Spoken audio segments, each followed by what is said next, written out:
Social safety নেটের তো আপনারা সেই শুভঙ্করের ফাঁকি জানেন, এটার মধ্যে সঞ্চয়পত্রের সুদও ওখানে ঢুকানো আছে, এগ্রিকালচার সাবসিডিও ওখানে ঢুকানো আছে। হ্যাঁ, এইসবগুলো করে ওটা 2.4% হয়।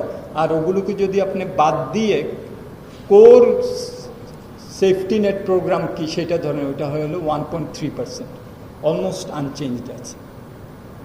সো প্রথমত এই শুভঙ্করের ফাঁকিগুলোকে দূর করা উচিত। Safety net should be what it is, safety net for the poor people.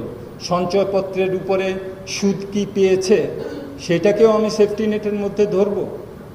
ওখানে তো কোটি কোটি টাকার মানুষেরও সেখানে সঞ্চয়পত্র আছে, সেটার যে সুদ সেটাও আমি ধরবো সোশ্যাল সেফটি নেট প্রোগ্রামের আন্ডারে। এটা তো একটা অযৌক্তিক একটা কথা।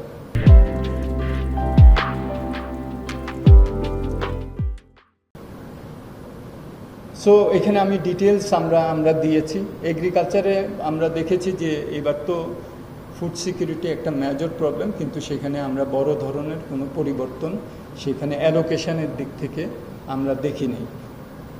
সাবসিডির দিক থেকে যেটা আছে সেখানেও বড় ধরনের কোনো পরিবর্তন এগ্রিকালচারে আমরা কিন্তু খেয়াল করি না। আমরা ডিটেলসভাবে দিয়েছি যে কোন ধরনের সেখানে প্রজেক্ট নেওয়া হয়েছে, সেই প্রজেক্টগুলো শেষ করা হচ্ছে কি না, কতটুকু সেগুলো দরকার আছে, সেটা সম্বন্ধে আমরা ডিটেলস এখানে দিয়েছি।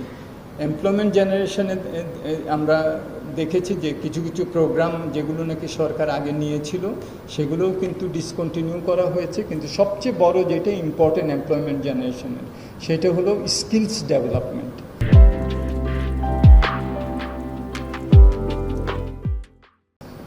আমাদের শিক্ষাক্রমের মধ্যে কিন্তু দেওয়া হচ্ছে, সেটার একটা অসামঞ্জস্যপূর্ণতা থেকে যাচ্ছে। এই জায়গাগুলোতে মোর ডিমান্ড ড্রিভেন কীভাবে করা, সেটা তো মানুষ বাইরে যান, তারা গড় যে রেমিটেন্স পাঠান এটা $2100 মতো হয়। এটা ফিলিপাইনের 1/3, ভারতের। আমি ওই দিন দেখলাম যে একটা হিসাব, 56টা পাবলিক বিশ্ববিদ্যালয় মোট বোধহয় কত 200 কোটি টাকা রিসার্চ অ্যান্ড ডেভেলপমেন্টে দেওয়া হয়েছে, 3.5 কোটি টাকা গড়ে পড়ে। সো যেই সমাজ